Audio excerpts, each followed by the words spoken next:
Birch. And I'm Kanji Anthony. The death of Dr. George Nichopoulos has brought up new... Dr. George Nichopoulos treated Elvis for 10 years, watching him decline. Hours after Elvis passed away, he locked himself up, wrote a confession, and sealed it, telling his lawyer it must stay secret. What truth did he hide? Did he end Elvis's life or try to save him? Join us as we expose the real truth behind the King's tragic death. The King's final hours. The afternoon sun blazed over Memphis on August 16, 1977. Inside the master bathroom at Graceland, Ginger Alden made a discovery that would shock the world. Elvis Presley lay motionless on the floor, his face pressed against the thick carpet. His pajama bottoms were tangled around his ankles. The book he had been reading lay scattered nearby. Ginger screamed for help. The call came through to Dr. George Nichopoulos at 2:40 in the afternoon. Elvis was not breathing. His face had turned blue. Dr. Nick dropped everything and raced toward Graceland, his heart pounding in his chest. He had treated Elvis for 10 years. He knew this call was different. This was the call he had been dreading. When Dr. Nick burst through the doors of Graceland, chaos surrounded him. Staff members were crying. Security guards stood frozen in shock. He rushed upstairs to the bathroom where Elvis still lay on the floor. The moment he saw his friend, his patient, his companion of a decade, Dr. Nick knew the truth.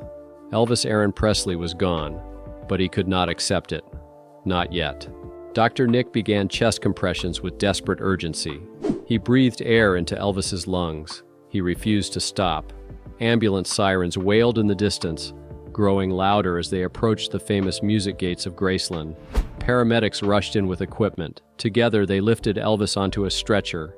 His body was heavy and lifeless. The ambulance tore through the streets of Memphis toward Baptist Memorial Hospital.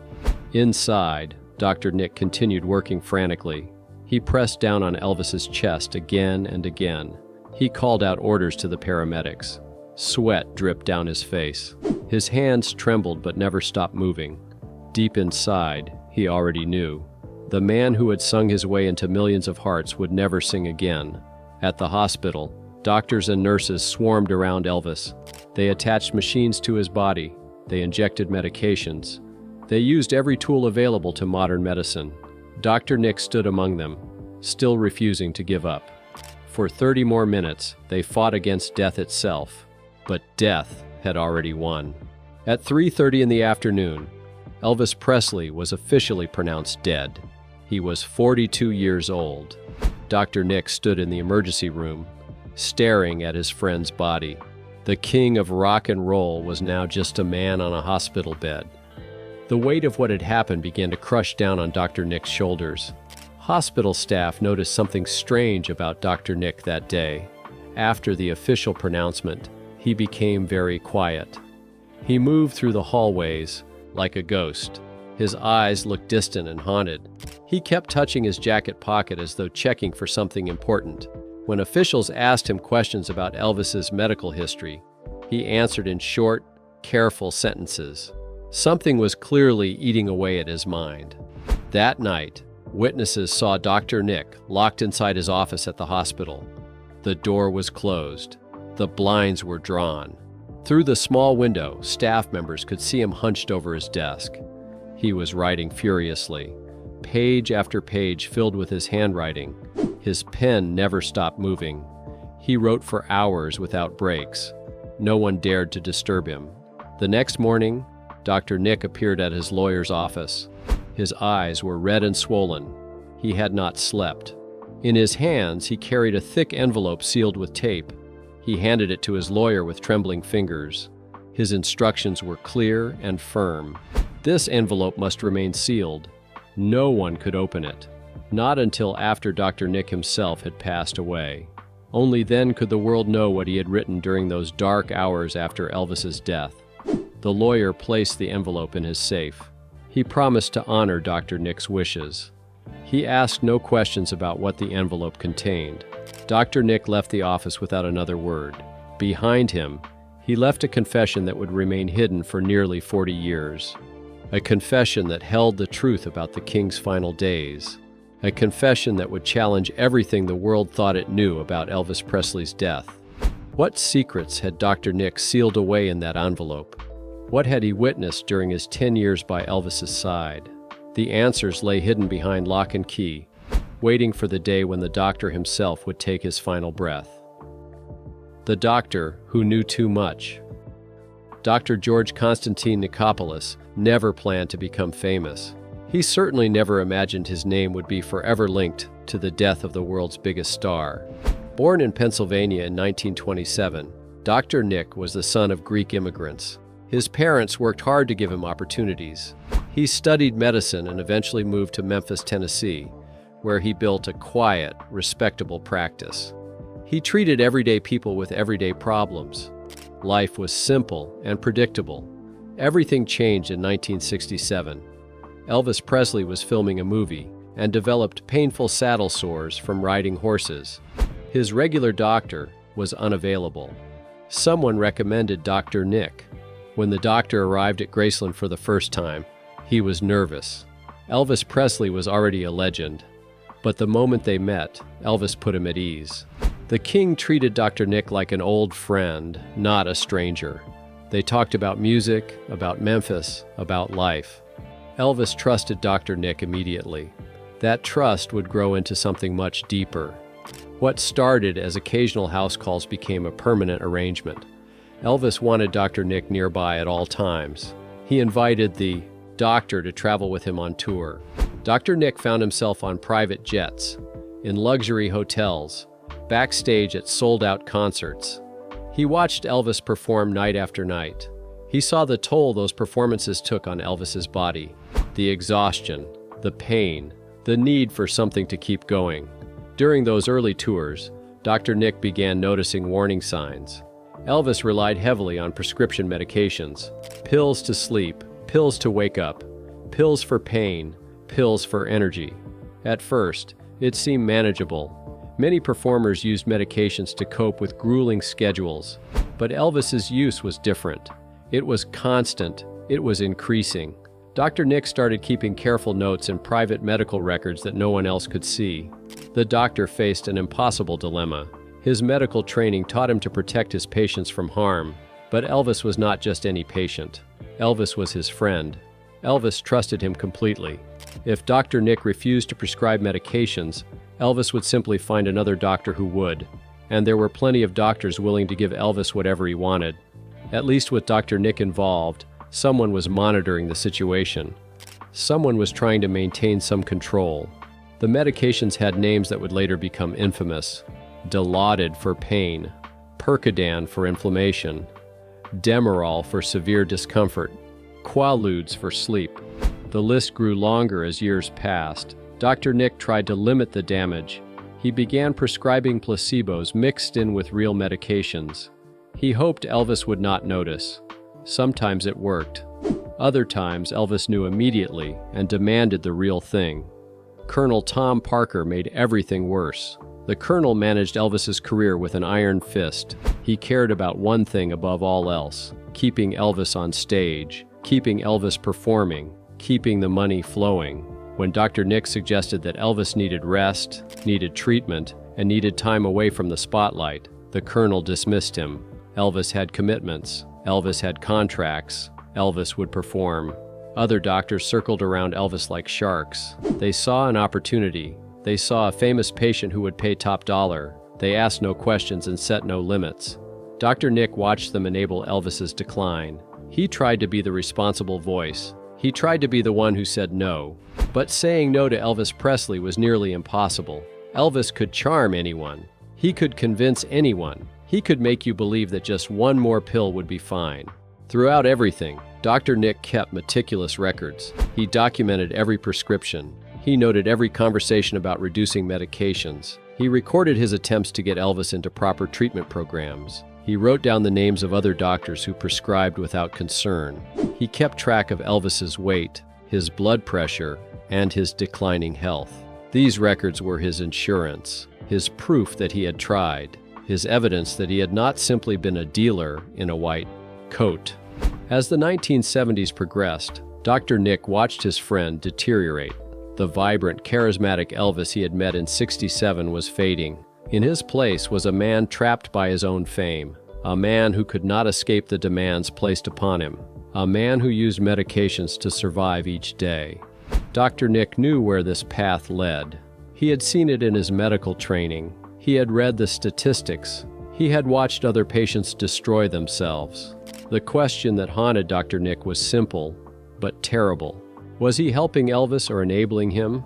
Was he prolonging Elvis's life or prolonging his suffering? Every prescription he wrote felt like a betrayal of his medical oath. Every time he said yes to Elvis's request, he wondered if he was signing his friend's death warrant. But every time he considered walking away, he feared what would happen without him there. The prescriptions kept coming, the tours kept happening, and Dr. Nick kept detailed records of everything. He knew that one day someone would demand answers. He knew that one day the truth would matter. He just did not know it would all end on a bathroom floor in August.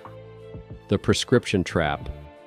Between 1975 and 1977, Dr. Nick wrote over 10,000 prescriptions for Elvis Presley. When that number became public after Elvis's death, the world reacted with horror and rage. 10,000 prescriptions in just 2 years seemed impossible to justify.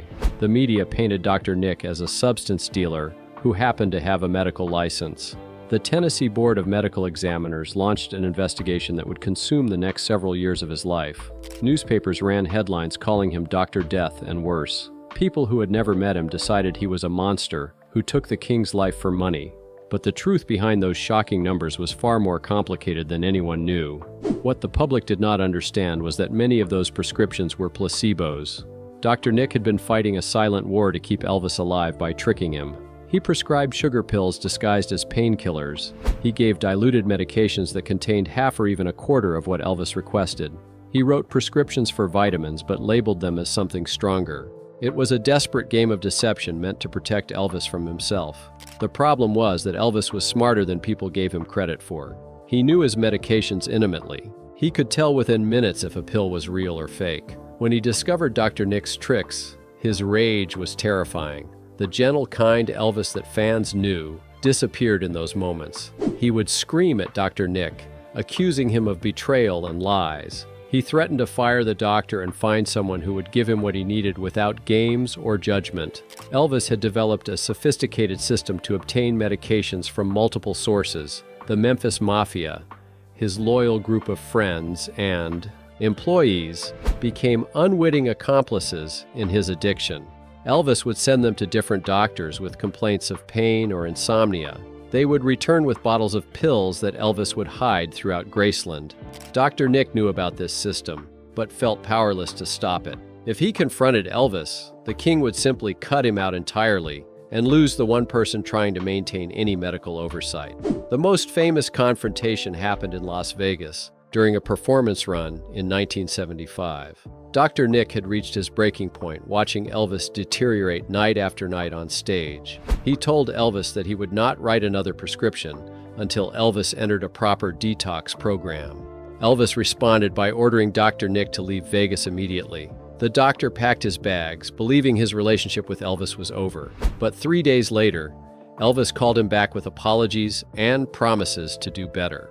Dr. Nick returned because he feared what would happen if he stayed away. The attempted detox programs were heartbreaking failures. Dr. Nick arranged for specialists to evaluate Elvis and design treatment plans. These experts examined Elvis and gave Dr. Nick grim prognoses in private consultations. They saw a man with an enlarged heart struggling to pump blood through his body. They documented glaucoma that threatened his vision. They measured dangerously high blood pressure that put him at constant risk of stroke. They noted liver damage from years of medication misuse. Every specialist told Dr. Nick the same thing in different words. Elvis Presley was dying, and without dramatic intervention, nothing could save him. As 1977 approached, Dr. Nick came to a terrible realization. Elvis Presley was beyond saving. The damage to his body was too severe. The psychological dependence on medications was too deep. The pressures from Colonel Parker and the demands of fame were too overwhelming. Dr. Nick could slow the decline, but he could not stop it. He could buy Elvis more time, but he could not give him more years. Every morning when he woke up, Dr. Nick wondered if this would be the day he got the call that Elvis was gone. The question that haunted Dr. Nick every single day was whether he was a doctor trying to save a dying patient or an enabler helping to take his friend's life. That question would drive him to write his sealed confession, knowing that history would judge him harshly either way. The final warnings. In the weeks before his death, Elvis told Dr. Nick something that would haunt the doctor for the rest of his life. A statement so dark and final that it made Dr. Nick wonder if his friend had already given up on living. The last tour had begun in June of 1977, and anyone with eyes could see that Elvis was struggling in ways that went beyond simple exhaustion or stage fright. He moved across the stage like a man wading through deep water, each step requiring enormous effort and concentration. His voice, once powerful enough to fill stadiums without amplification, now wavered and cracked during songs he had performed flawlessly for decades. Fans who had waited years to see the King in person left the concerts feeling confused and concerned rather than thrilled and inspired. The CBS special filming captured Elvis at what many consider his absolute worst moment in the public eye. The cameras showed a man who was bloated and sweating, forgetting lyrics and appearing disoriented under the bright lights. Dr. Nick watched the footage later and felt sick to his stomach because the whole world was now seeing what he had been witnessing in private for months. Throughout July, his phone rang constantly with emergency calls from Graceland about Elvis having breathing difficulties, chest pains, and episodes where he simply could not function normally. Each time Dr. Nick rushed to the mansion, administered treatments, and watched helplessly as Elvis refused to consider any real changes to his lifestyle or medication use. Elvis's mood swings during those final weeks became increasingly dark and unpredictable, swinging from manic energy to deep depression within the span of a single afternoon. He talked about death frequently and openly, not in a sad or fearful way, but with a strange sense of acceptance and even curiosity. The prescriptions that Dr. Nick wrote during this period reflected his desperate attempts to keep Elvis stable enough to survive each day, knowing that completely cutting him off would only drive him to more dangerous sources. Ginger Alden called Dr. Nick multiple times, expressing her deep concerns about what she was witnessing at Graceland, describing how Elvis would go 3 or 4 days without any real sleep, despite taking enormous amounts of sleeping pills. The insomnia had reached truly critical and dangerous levels, pushing Elvis's body and mind beyond what any human being could reasonably endure. He filled his sleepless hours by reading books about spirituality, death, and the afterlife, searching for answers or perhaps comfort in the writings of mystics and philosophers. Vernon Presley, watching his only son deteriorate before his eyes, made desperate pleas to Dr. Nick to do something, anything, to save Elvis from himself. The aging father broke down during conversations with the doctor, begging him to find a way to force Elvis into a hospital or treatment facility where professionals could help him recover. Dr. Nick seriously considered having Elvis involuntarily committed to a psychiatric facility, going so far as to consult with lawyers and other doctors about the legal process and medical justification. But the fear of public scandal prevented anyone from taking that drastic step, knowing that news of Elvis Presley being forcibly hospitalized would destroy his image and legacy forever. The people around Elvis chose to protect his reputation rather than his life, a decision that would haunt them all after August 16th. On August 15th, Dr. Nick had his final conversation with Elvis at Graceland, a meeting that replayed in his mind thousands of times in the decades that followed. Elvis seemed calmer than he had been in weeks, almost peaceful in a way that made Dr. Nick uneasy rather than relieved. The King made cryptic statements about finally being able to rest soon, about being tired of fighting and struggling, about looking forward to peace and quiet. Dr. Nick tried to probe deeper into what Elvis meant, but his friend just smiled and changed the subject to lighter topics. As Dr. Nick prepared to leave Graceland that evening, something inside him screamed that he should stay, that leaving Elvis alone tonight was a terrible mistake. But Dr. Nick made the decision not to stay at Graceland that night, telling himself that he could not be Elvis's constant babysitter and that he needed to trust that Ginger and the staff would call if anything went wrong. He went home to his own family, had dinner, and tried to relax while a nagging feeling of dread sat heavy in his chest. He expected the phone to ring at midnight with Elvis calling about insomnia or pain, the usual late-night emergencies that had become routine over the years. But midnight came and went in silence, and Dr. Nick actually felt relieved that perhaps Elvis was finally getting some much-needed rest. The call that came the next afternoon was not Elvis asking for help, but Ginger screaming that Elvis was not breathing and needed him immediately. The confession that Dr. Nick sealed away that terrible night contained his answer to the question that haunted him until his dying day. Did Elvis Presley know he was about to fade? And more terrifyingly, did he want it to happen? The confession revealed.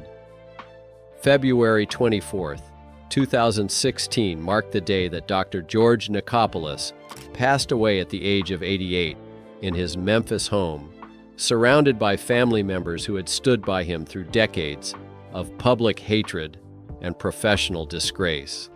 The executor of his estate began the somber task of sorting through Dr. Nick's possessions and legal documents, working methodically through boxes and files until he discovered a sealed envelope with specific instructions attached.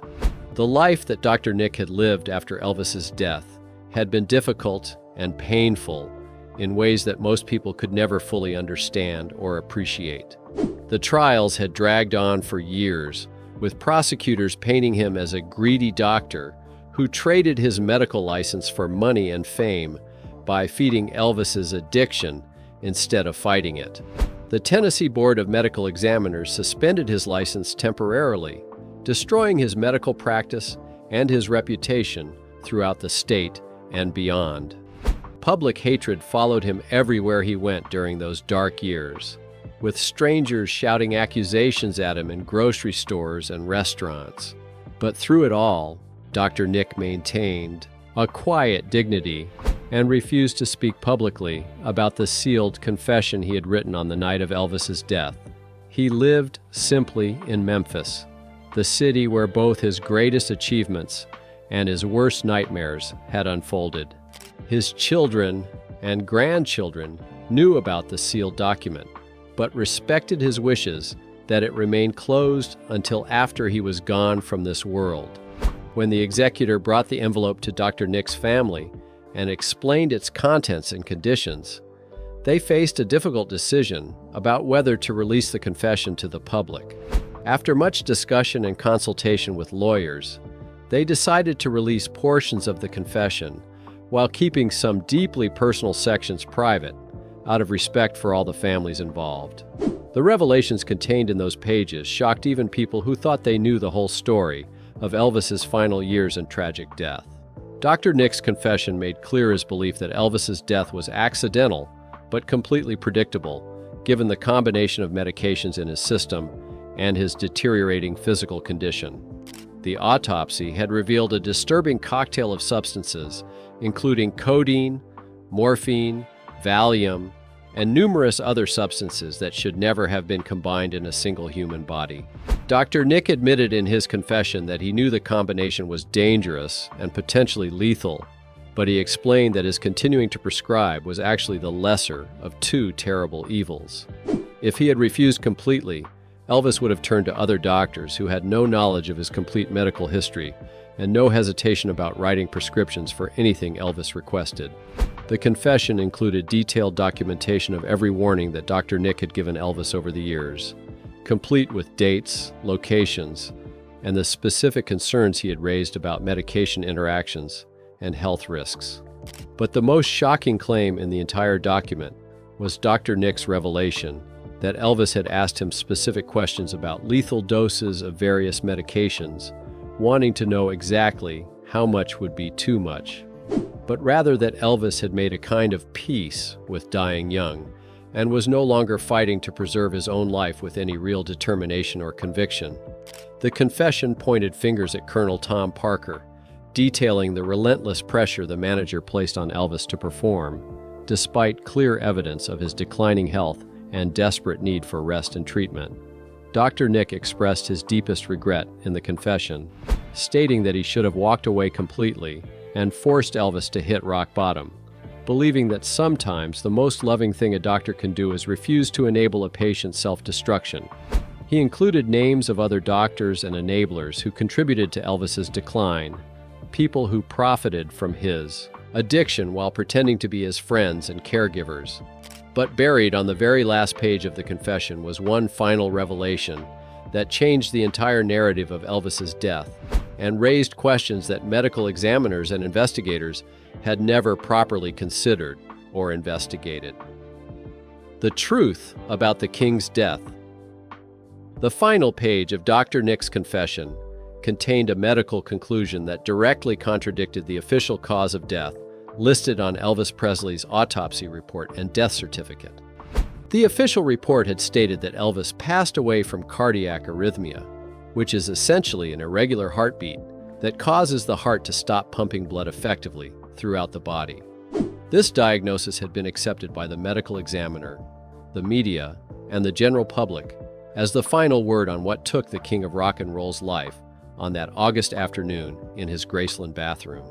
But Dr. Nick's medical opinion, based on 10 years of treating Elvis and intimate knowledge of his complete health history, told a different and more complex story about what really happened. His confession explained that while Elvis's heart did ultimately fail, the cardiac arrhythmia was not the root cause, but rather the final symptom of a body that had been systematically destroyed by years of prescription substance misuse, combined with multiple serious underlying health conditions. Dr. Nick believed that Elvis's death resulted from the perfect storm of factors that had been building for years, including the massive strain that constant medication placed on his already damaged organs. The confession detailed how Elvis's enlarged heart had been struggling for years to pump blood through his increasingly heavy body, working overtime every single day just to keep him alive through basic activities. His liver, damaged from processing countless medications over decades, could no longer filter toxins from his blood effectively or efficiently. His digestive system had essentially stopped working properly, leading to the severe constipation that had Elvis sitting on the toilet for hours at a time. Dr. Nick theorized that the combination of straining during a bowel movement, the medications in his system, and his weakened cardiovascular condition created the fatal event that ended his life.